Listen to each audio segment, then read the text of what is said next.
많은 분들이 이제 경기 침체가 올 수 있겠구나 요 정도는 이해하고 있는데 그 수준이 좀 심하면 2008년 글로벌 금융위기 정도겠구나라고 생각을 하는 것 같아요. 근데 실제로는 2008년보다 지금은 더 심각한 경제위기가 저는 찾아오고 있다라고 생각을 하는데요. 2008년의 경제위기 때는 특정 자산이 버블이었어요. 예를 들면 부동산, 물론 주식도 많이 올랐지만 그런 이제 특정 자산이 버블이었지만 지금은 보면 금도 오르고요, 주식도 오르고 뭐 코인도 오르고 뭐도 오르고 다 오릅니다. 이게 되게 이상하다는 생각을 곰곰이 생각해 보면 누구나 할 수가 있거든요. 그러면 도대체 이런 현상은 왜 일어난 거냐라고 할 때 주식이 뭔가 가치가 올라서 부동산의 가치가 올라서 금의 가치가 올라서 라고 보기에는 좀 이상하다라는 거죠. 모든 것들의 가치가 다 한순간에 올라갈 수는 없는 거니까요. 여기서 우리는 한번 생각을 해봐야 돼요.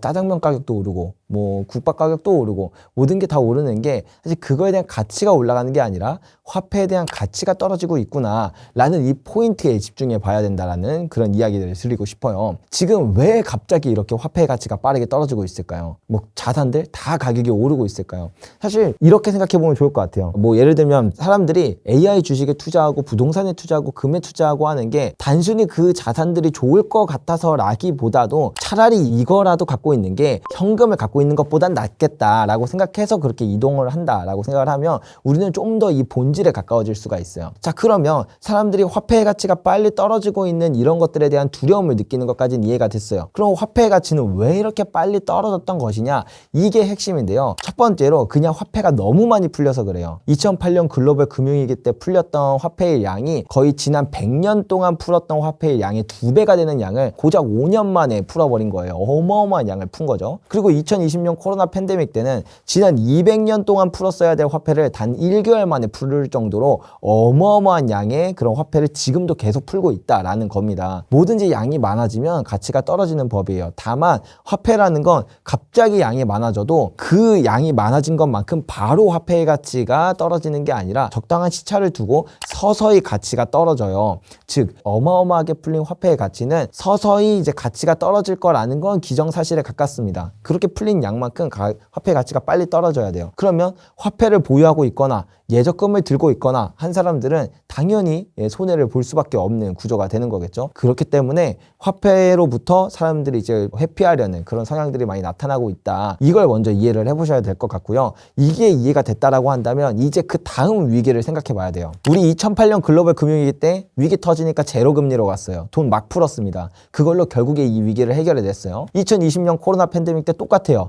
제로금리로 만들고요. 무제한 양적 완화라는 그런 무지막지한 통화 정책을 써서 결국에 어떻게든 그 위기가 넘어갔어요. 이번에 위기 오면 어떻게 될까요? 이전처럼 돈 많이 풀 수 있을까요? 만약에 돈을 많이 푼다고 치죠. 2020년 코로나 팬데믹 때 돈 풀고 나서 당장은 괜찮은 것 같았지만 2021년에 인플레이션 9%까지 치솟았어요. 지금 우리는 이미 인플레이션의 그 불씨가 남아있는 형태입니다. 아직 금리 인하가 제대로 시작도 안 했는데 인플레이션이 다시 꿈틀거려요. 다시 위로 치솟으려고. 근데 만약에 경기 침체가 와서 이전처럼 막대한 양의 돈을 풀게 된다면 그럼 어떻게 될까요? 어쩌면 2008년 글로벌 금융위기 때랑은 비교할 수 없을 정도로 상황이 더 심각해질 수도 있습니다. 그래서 지금의 상황이 언제랑 가장 비슷하냐라고 한다면 1970년대랑 비슷해요. 만약에 지금 이 상황에서 경기 침체가 온다라고 한다면 그건 단순한 경기 침체가 아니라 경기는 침체됐는데 인플레이션은 높아지는, 즉 스태그플레이션이 우리에게 일어날 확률이 가장 높다라고 볼 수가 있겠죠. 스태그플레이션의 경제 상황은 정말 답이 없다라고 보통 얘기해요. 경제가 안 좋으니까 돈을 풀면 인플레이션이 심해져서 하이퍼 인플레이션을 갈 수도 있고요. 그렇다고 돈을 안 풀자니 갑자기 하이퍼 디플레이션으로 갈 수도 있습니다. 물가가 갑자기 푹 떨어지면서 경제도 정말 심각한 상황. 예를 들면 대공황 때 같은 때를 예를 들 수가 있겠네요. 그때는 적절한 시기에 적절한 금리 정책을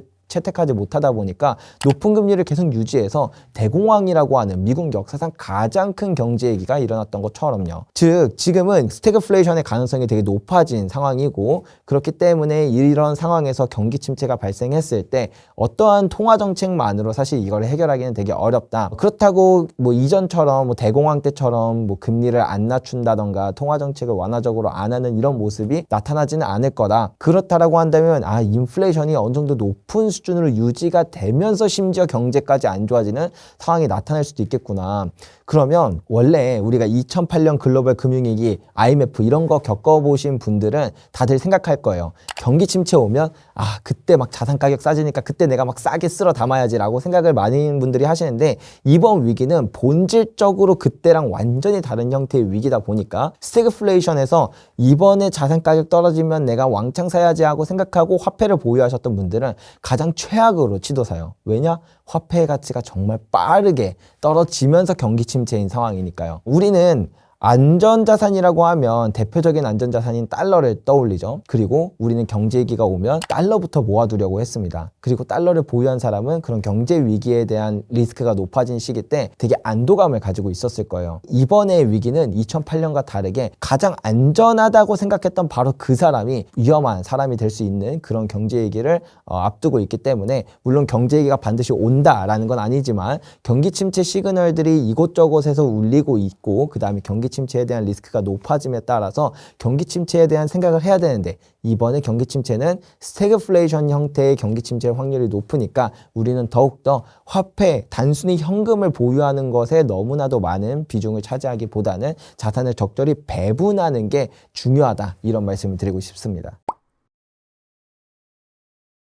전 세계의 은행들을 관리하는 기관이 있습니다. 이제 바젤이라고 하는 기관인데요. 이 바젤은 이제 주기적으로 이 바젤 규제 내용을 계속 개정해요. 그래서 요번에 개정된 내용이 바젤 3거든요. 이게 1, 2, 3 이런 식으로 계속 업그레이드가 됩니다.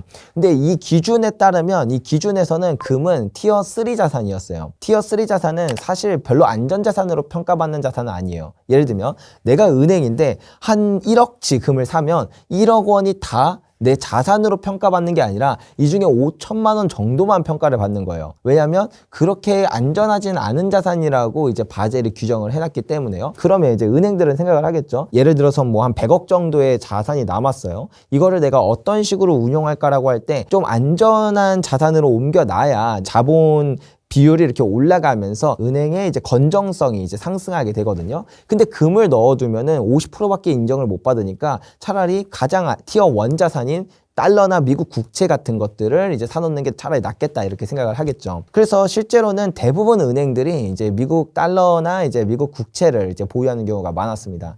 근데 이번에 바젤 3에서는 금이 티어 1 자산으로 승격됐어요. 티어 3 자산에서 바로 원자산으로 승격됐다라는 거죠. 자, 그러면 이제 완전히 다른 현상이 나타날 수 있습니다.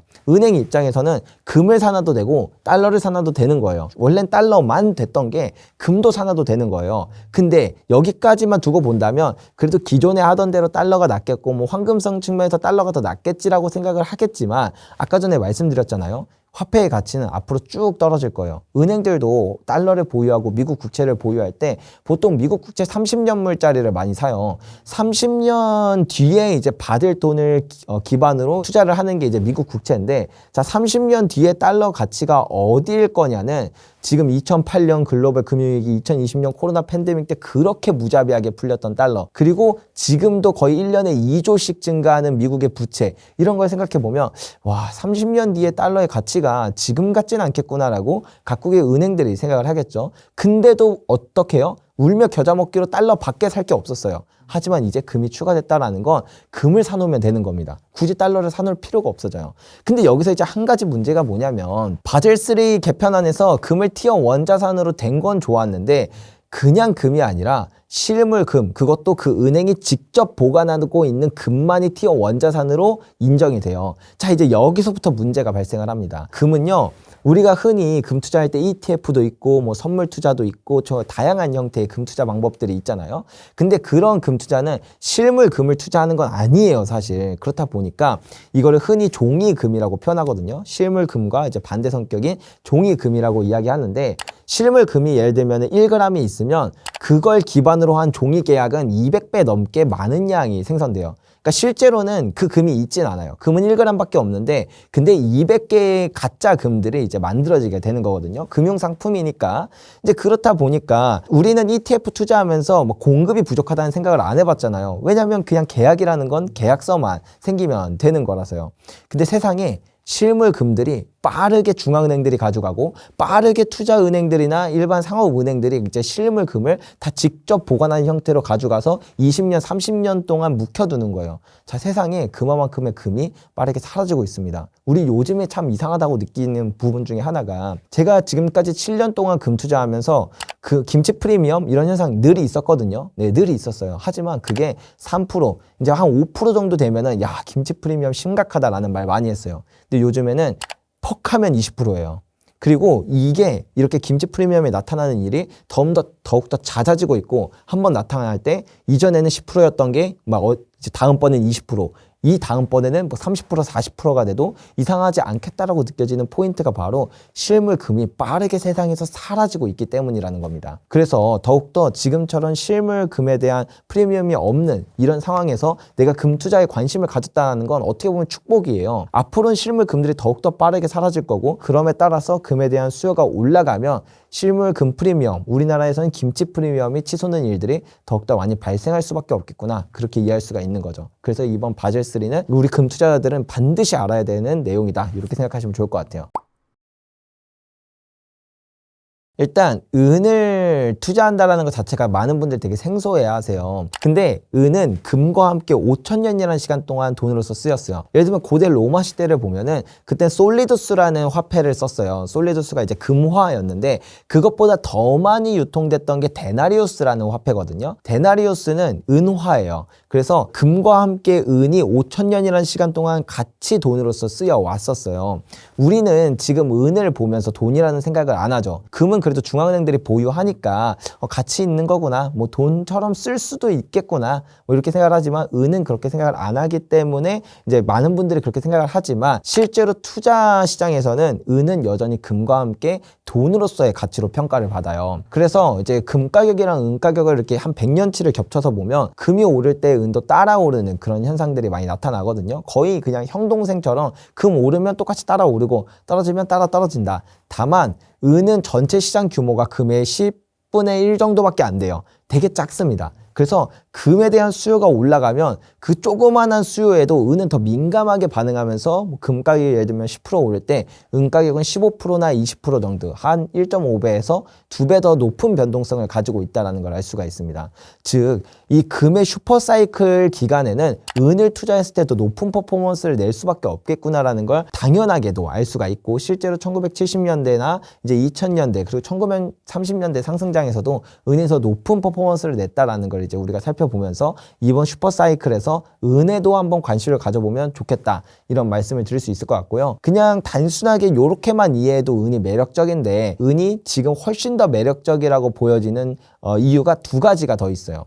첫 번째는 많은 분들이 금을 보면서도 돈이라고 생각 안 하지만 그래도 가치가 있다라고 생각하는데 은은 더욱더 뭔가 은이 가치가 있나? 은이 투자할 만한가? 라고 생각할 정도로 은이 저평가 받고 있잖아요. 그런 사람들의 대부분의 생각 때문에 은이 진짜 저렴해요. 어느 정도로 저렴하냐면 금 가격의 80분의 1 가격일 정도로 저렴하거든요. 근데 우리는 그 은에 별로 관심을 안 가지니까 뭐 80분의 1 가격 뭐 그런갑다 생각을 하지만 역사적으로 보면 되게 이상한 거예요. 왜냐면 5,000년 동안 금과 은은 돈으로서 쓰였기 때문에 가격에 대한 데이터들이 있거든요. 고대 메소포타미아 때부터 뭐 고대 로마 시절, 뭐 중국의 뭐 원나라 아니면 뭐 프랑스 제국 시절 뭐 이런 때들도 보면 금과 은의 적절한 가격 비율은 1대 10에서 1대 15 정도였어요. 늘. 근데 이게 왜 1대 10에서 1대 15를 유지했냐면 온 지구상에 있는 모든 금과 모든 은의 양을 비교해보면 그게 딱 1대 10 정도 되거든요. 그래서 실제로 금과 은의 가격 비율도 1대 10에서 1대 15 정도를 늘 유지했는데 지금 얼마라고 했죠? 80. 역사적인 수준과 비교하면 은이 너무나도 저평가받고 있어요. 근데 지금 금의 가치가 다시 재평가되고 있고, 그리고 금이라는 것에 사람들이 많이 관심을 갖게 되면 자연스럽게 그 수요가 은으로 몰리게 되거든요. 자, 이런 와중에 정말 전 세계 투자자들은 이제 이렇게 볼 거예요. 금에 관심을 갖게 되고 그리고 나서 은을 보면 이 가격이 말이 안 되는데 라고 생각하는 투자자들이 쭉 밀려 들어오면서 실제로 과거에도 이렇게 금은비가 많이 벌어졌을 때 은이 다시 이 금은비가 정상으로 돌아오면서 금 가격이 오른 것보다 뭐 3배, 4배 더 많이 올랐던 역사들이 많이 나타났다. 따라서 지금도 금은비가 이 정도로 많이 벌어졌다는 건 금 가격이 오를 때 원래 은이 더 많이 오르지만 이게 1대10이나 1대15 정도로 돌아가는 그런 과정 가운데서 은의 상승률이 훨씬 더 드라마틱하게 나타날 수도 있겠구나. 이런 잠재적인 상승 모멘텀이 있겠구나. 이렇게 하나 생각해 볼 수 있을 것 같고요. 또 하나는 은이 전체 수요에서 절반 이상이 산업재로 쓰입니다. 왜냐하면 원소들 중에서 가장 전기 전도율이 높거든요. 그렇다 보니까 구리로 쓸 수 있는 것들이 예전엔 많았지만 요즘에는 첨단화되고 있어요. 모든 것들이. 이제 뭐 반도체도, AI도, 뭐 5G도, 그리고 뭐 군사 기술도 너무나도 첨단화되고 있어요. 심지어 우주 기술까지 해서요. 그렇다 보니까 은의 수요가, 산업 수요가 사상 최고치를 매년 갱신하고 있습니다. 지난 5년 동안 산업 수요를 보면은 사상 최고치를 매년 갱신해요. 그 정도로 산업 수요가 미친 듯이 폭발하고 있는데, 근데 중요한 게 공급은 계속 줄고 있다는 거예요. 제가 금에 대해서 설명드릴 때 금이 지금 캘 수 있는 양이 20년밖에 안 남았다고 말씀드렸잖아요. 사실 은도 비슷해요. 은도 캘 수 있는 양이 20년밖에 안 남았어요. 그 정도로 은이 되게 희소한 광석이고, 그리고 이제 매장된 양이 얼마 안 남았는데 수요는 매년 사상 최고치를 돌파하고 있다 보니까 이제 전 세계에서 가장 큰 금거래소가 런던에 하나 있고 뉴욕에 하나 있는데 여기서 은 재고가 빠르게 줄어들고 있습니다. 점점 은이 더욱, 안 그래도 귀한 금속이지만 더욱더 귀해지고 있다는 뜻이에요. 이게 이제 아직은 그래도 재고가 좀 남아 있어서 재고가 줄어들 뿐이지 그게 가격에 막 직접적인 타격을 주고 공급 쇼티지가 일어나고 이러지는 않지만 그게 얼마 남지 않았다라는 그런 부분들도 있으면서 앞으로 그렇다고 뭐 5G가 갑자기 뭐 사라진다거나 인공지능이 이제 갑자기 개발이 멈춘다거나 뭐 전기차 이제 수요가 그냥 갑자기 뭐 여기서 끝나고 다시 내연기관으로 돌아간다거나 이런 걸 좀 상상하기 어렵잖아요. 그 말은 즉 이제 은에 대한 산업 수요는 계속해서 늘어날 거라는 걸 우리가 이해할 수 있고, 그러면 그 은에 대한 공급 대란이 언제든지 일어날 수도 있겠다라는 이런 두 가지 포인트, 금은비와 그 다음에 은의 산업 수요, 이 두 가지 포인트가 안 그래도 매력적인 은을 더욱더 그 상승 모멘텀을 키울 수 있는 잠재적인 요소로 나와 있다. 그래서 금을 투자하신다라고 한다면 은도 한번 꼭 관심을 가져봐야 되는 이유가 아닌가, 그런 말씀을 드릴 수 있겠죠.